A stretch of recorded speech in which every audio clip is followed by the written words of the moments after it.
He thought money could buy me, but he didn't know I had a price he could never afford. The night air hits my skin like a velvet whip as I step out onto the balcony. The city lights flicker below, shimmering like a million promises I've long learned to ignore. My heart hammers, but it's not fear. It's fury and maybe something darker I'm not ready to name. He's standing in the living room behind me, leaning casually against the marble as if the entire penthouse belongs to him. Maybe it does, but not me. I glance at him. Tall, impossibly handsome, his tailored suit perfectly pressed, eyes glinting with the kind of arrogance only millions can buy. "You're late," he says, voice low, teasing, but there's an edge there, a challenge. I lift my chin, refusing to betray the storm inside me. "I'm exactly on time," I reply, and I can feel the smirk tug at his lips, sharp and knowing. The tension between us vibrates, palpable and dangerous, like the electricity before a storm. I can smell the faint scent of his cologne, sandalwood, leather, power. My pulse quickens. My hands press lightly against the railing, feeling the chill of metal through my fingertips, grounding myself. He steps closer, close enough that I can feel the heat radiating off him without touching. His gaze traces my face, slow, deliberate, measuring. "You always have this stubborn streak," he murmurs. There's admiration there, buried under challenge, and it unnerves me. I dare not step back. Instead, I tilt my head, letting a strand of hair brush against my collarbone, teasing him as much as I'm teasing myself. "Maybe," I say softly, almost a whisper, "or maybe I just don't believe in being bought." The silence stretches, thick and suffocating. He moves again, just a hair's breadth closer. I can hear the faint rustle of his suit as he shifts. I can feel the magnetic pull, the unspoken conversation of bodies, of intent. And suddenly I remember why I stayed away from men like him. Too much power, too much control, too much temptation. Yet here I am. He reaches out as if to brush a loose strand of hair behind my ear, but stops, his fingers hovering near my skin, teasing. I shiver, not entirely from cold. My chest tightens. The air is heavy, scented with jasmine from the balcony flowers mingling with his cologne, intoxicating and impossible to resist. "Don't think you can play games with me," he says, voice husky now, closer, but still a whisper of distance away. "I always win." I inhale sharply, tasting the city's night and the sharpness of his challenge. "Maybe," I answer, voice firm, "but not tonight." His eyes flash. Surprise? Intrigue? I can't tell. And then he steps back, just enough to leave me dangling in the tension we've created. A razor-thin line between control and surrender. I lean against the railing, staring at the glittering city below, wondering if I'm brave or foolish. But one thing is clear. This isn't about money. This is about power, desire, and the one thing he can't buy. And I intend to prove it. The next day the city feels different. Heavier somehow, as if it knows what's about to happen. I find myself in his private library, a room that smells of old books, polished mahogany and faint traces of his cologne, sandalwood and something darker I can't name. The sun filters through the tall windows, throwing golden rectangles across the floor, and I feel exposed but alive. He's already there, leaning casually against the massive oak desk, arms crossed, his eyes glinting with amusement and a challenge I can't ignore. "You read too much," he says, voice smooth, teasing, low enough to make my pulse quicken, or maybe not enough to know when you're in over your head. I lift an eyebrow, letting my fingers trail along the spines of the books as I answer, "And you read too much into everything. Or maybe not enough to know when someone is testing you." My voice is calm, controlled, but my hands betray me, trembling slightly as they brush over polished leather. He straightens, and I feel the subtle shift in the room. His presence fills every corner, the air vibrating with intention, power, and something dangerously close to desire. "Maybe I just know what I want," he murmurs, stepping closer. The distance between us shrinks, and suddenly I'm aware of the warmth radiating off him, the faint scent of rain and leather clinging to his coat from earlier. I force myself to look away, to the towering bookshelves that feel like a barrier. But the pull is magnetic. My heart hammers in my chest as I hear the faintest whisper of his movement behind me. Close, deliberate, but not touching. You enjoy this too much, I whisper, almost to myself, but I know he hears. His lips twitch into a slow, knowing smile.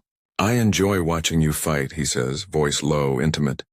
Every glance, every word, it's all part of the game. And you play dangerously well. My stomach tightens. I want to tell him to stop, that I won't let him see me crumble.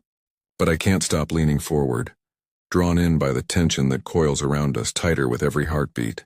There's a dangerous intimacy in silence, in shared space, in the almost touching of fingers that makes every nerve in my body scream.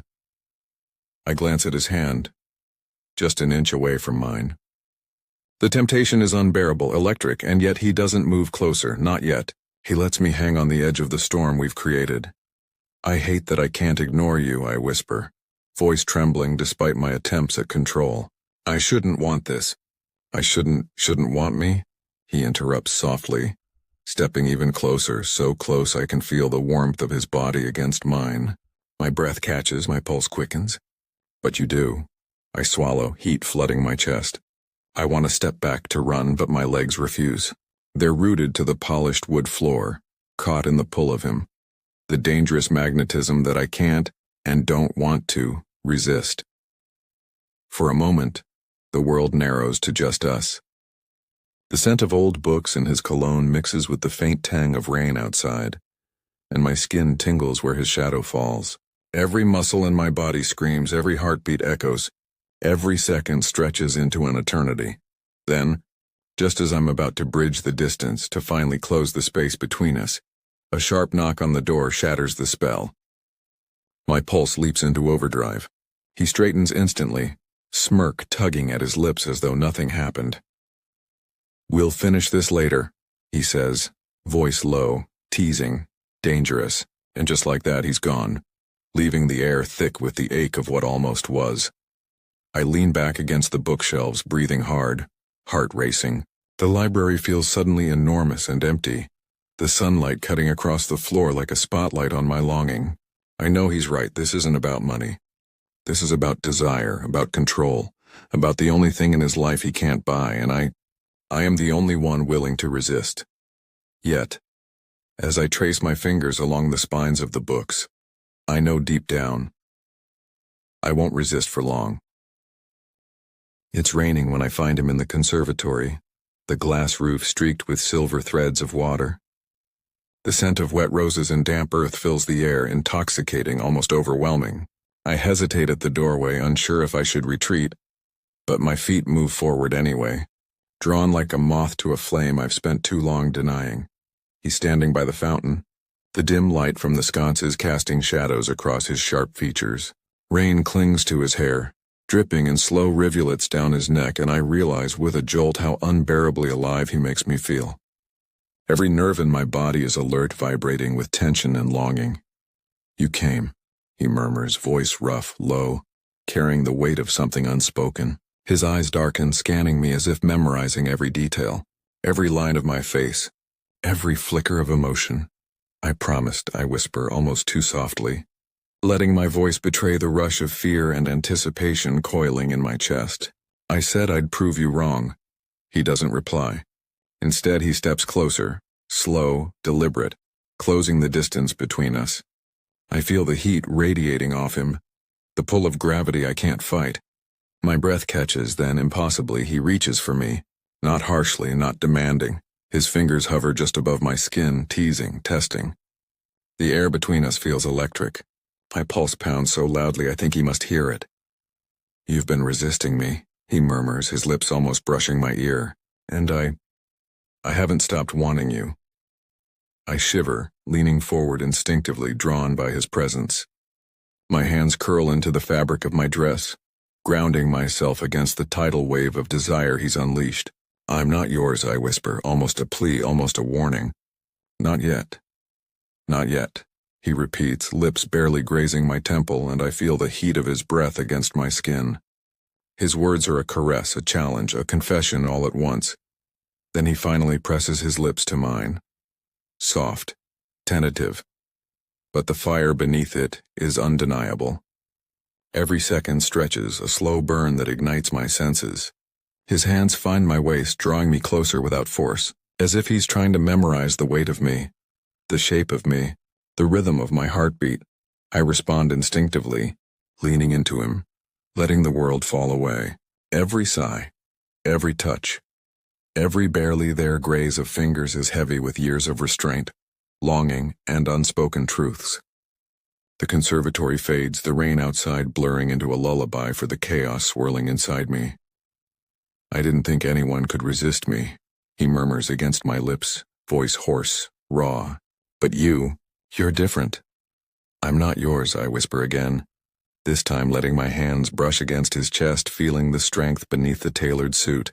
Not fully. Not yet. He smiles against me, a dangerous, knowing smile that makes me weak in the knees. Then I'll wait. If I have to. The storm outside mirrors the one inside me. Thunder rumbles and lightning splits the sky, illuminating his face, open, vulnerable, and yet still commanding. I know in that flash that this moment is fragile, delicate, and irreversible. Just as the world seems to narrow to just him and me, the sound of the front door slamming shuts the spell. My pulse spikes, breath hitching. The perfect searing intimacy fractures, leaving us suspended, desperate, incomplete. He steps back reluctantly, letting the gap remain, the tension thick and unbroken. His eyes search mine, asking a question I can't answer yet. I'll find you again, he murmurs, voice low, almost a vow. And next time, I won't let anything stop me. I watch him disappear into the shadows of the mansion, leaving me trembling, dripping with rain, and painfully aware of how much I've already fallen. My heart races, my mind reels, and a part of me wonders if I ever want to resist again. Because he's not just a man I can prove wrong anymore. He's become a storm I can't escape. And deep down, I don't want to. The private lounge smells of whiskey and leather, dimly lit by a single amber lamp that casts long shadows across the room. I'm tense the moment I step inside, muscles taut with anticipation. He's there, waiting, leaning casually against the arm of the sofa, but the casual facade doesn't fool me. His eyes are dark, intense, and searching. I can't stop thinking about you, he admits, voice low, raw, stripped of the arrogance he usually wears like armor. My chest tightens. I shouldn't let you, I whisper, trying to maintain control. Trying to remind myself that this intensity comes with risk. But you do, he says, stepping closer, each movement deliberate, measured, leaving no room to escape. His fingers brush mine, light, teasing, a whisper of contact that sends shockwaves up my arm. My heart hammers, a wild drumbeat echoing every desire I've buried until now. The distance between us collapses, not physically, but emotionally. Dangerously. Every word, every glance, every slight touch carries weight. Heavy, urgent, undeniable. I feel the tension building, coiling tighter and tighter until it becomes almost unbearable. You're playing with fire, I whisper, breath hitching, but he doesn't pull back. He leans down slightly, voice soft, velvety. Maybe, but sometimes fire is the only way to see who we really are. I can't resist. My hands find their way to his chest, tracing the lines of strength beneath the fabric, feeling the heat, the steady pulse beneath the tailored suit. His gaze meets mine, unwavering, unyielding, and something inside me breaks. The walls I've built, the armor of defiance crumbles in the face of this raw intensity. He cups my face, thumbs brushing over my cheekbones, fingers curling into the back of my hair. I've never wanted anyone like this, he confesses. Voice hoarse, and it's as if the words ignite something inside me, a truth I've known but dared not admit. I shouldn't, I whisper again, my lips barely brushing his. I can't, but I do. Our lips meet in a kiss that's no longer tentative, no longer gentle. It's fierce, urgent, demanding, a collision of desire and vulnerability that leaves us both breathless. His hands roam over me, not roughly but with possession, claiming, memorizing, proving that we're more than just a game. I lean into him, surrendering to the storm, to the fire, to the man I've been resisting for too long. Every nerve, every heartbeat, every whisper of breath between us is charged with intimacy. The world outside ceases to exist. The mansion, the city, the storm, they all fade into irrelevance. I can't pretend anymore. he murmurs against my lips, his forehead resting against mine. I need you. Not just like this. I need you entirely. I feel tears prick my eyes, not of sadness, but of release. Vulnerability, desire, trust. They're tangled together, breaking down every barrier I've constructed. Then, take me, I whisper, my voice trembling, raw with emotion. A surrender that's more than physical. It's emotional, spiritual, complete. For a moment, the intensity is almost too much. I feel my knees weaken, my breath falter, the room spinning with the gravity of our closeness. And then, just as we begin to fully melt into each other, a sudden knock at the door shatters the spell. My heart lurches. He pulls back reluctantly, and I see it in his eyes. The unwillingness to let go, the frustration, the longing. Not now, he mutters, voice tight, almost pained. We'll finish this, but not like this. I nod, knowing he's right, though every part of me aches with want. He steps back, leaving me trembling, suspended between satisfaction and torment. The emotional dam has broken, the walls between us are gone, but the storm hasn't ended. It's only grown stronger. As he disappears into the shadows, leaving the amber light to flicker across the room, I realize something undeniable. We are irreversibly tangled now, bound by more than desire. We are bound by trust, vulnerability, and a fire neither of us can or wants to extinguish. And I know deep in my bones that the next encounter will change everything. The city skyline glows beneath a blanket of night, lights twinkling like stars brought down to earth. I stand on the balcony, heart still racing from the moments that led me here. The memories of tension, longing, and near confessions haunting me. And then I hear him, his voice soft, deliberate, cutting through the silence. I can't live without you, he says, stepping out from the shadows. His coat clings to him from the rain earlier, damp hair framing his face, eyes searching mine with a vulnerability I've never seen before. The arrogance, the teasing, the power, all gone, stripped away, leaving only him. My breath catches. I wasn't wrong, I whisper, voice trembling. Money can't buy love. Trust, courage, desire, that's what matters. That's what makes someone yours. He closes the distance between us, every step deliberate, magnetic, a pull I no longer resist. I realize that now, he admits, voice low, almost a confession. And I don't want to lose it, or you, ever again. I let my hands find his, gripping tightly, needing the reassurance, the warmth, the certainty. His fingers lace with mine, strong and sure, and I feel the fire in my chest ignite all over again. There's no hesitation this time, no games, no restraint. We are here, fully, completely, unafraid to surrender to the force that has been building between us from the start. He leans down, forehead resting against mine, breath mingling, hearts sinking. I've tried to control everything, to buy everything. Except you, he murmurs, and you've proved me wrong every step of the way. I smile, lips brushing against his, tasting him, savoring him. I told you. Not everything can be bought, I whisper. Some things, some people, are worth fighting for. Our lips meet again, deeper, slower this time.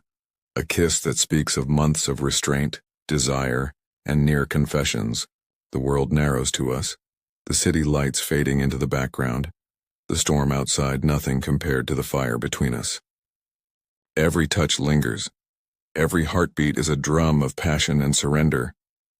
He pulls back slightly, gazing at me with a tenderness that makes my knees weak. I want all of you, he says simply. No grand declarations, no games. I want your trust, your heart, your everything. Tears prick my eyes, not of sadness but release. Vulnerability and desire crash together in a tidal wave of emotion. Then take it, I whisper, voice breaking but full of certainty.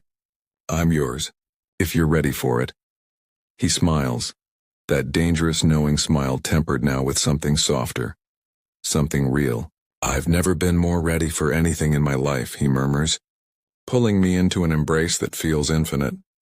The city hums below us, the wind carrying the faint scent of jasmine and rain, but I'm aware of nothing but him. Every second stretches, every heartbeat lingers, every whisper of breath is a promise. We are entwined, fully present, finally unguarded. Hours or maybe minutes pass. Time doesn't exist. There's only us. Two people who refused to be bought, who resisted, who fought and finally surrendered. Every stolen glance, every teasing touch, every moment of tension has led to this. An emotional reckoning and a love that is unshakable. Finally, we pull back slightly, foreheads touching, breaths mingling, hearts still racing. I trace his jawline with trembling fingers. "You've changed me," I whisper. "More than money, more than power. You've changed everything." "And you've changed me," he replies, voice low, filled with awe. "You've shown me what matters. And I'll spend every day proving it to you." I smile, a mixture of relief, triumph, and longing. We are no longer a game, no longer a challenge, no longer separate. We are bound by trust, desire, courage, and a love neither of us can deny. As the night stretches on, the city silent witness to our surrender, I realize that this is the moment I've been waiting for. The culmination of every look, every touch, every almost confession. Money never mattered. Pride never mattered. Only this, only us, only the undeniable truth of what we feel. And in his arms, under the stars and city lights, I know one thing for certain. He's mine. Not because he tried to buy me, but because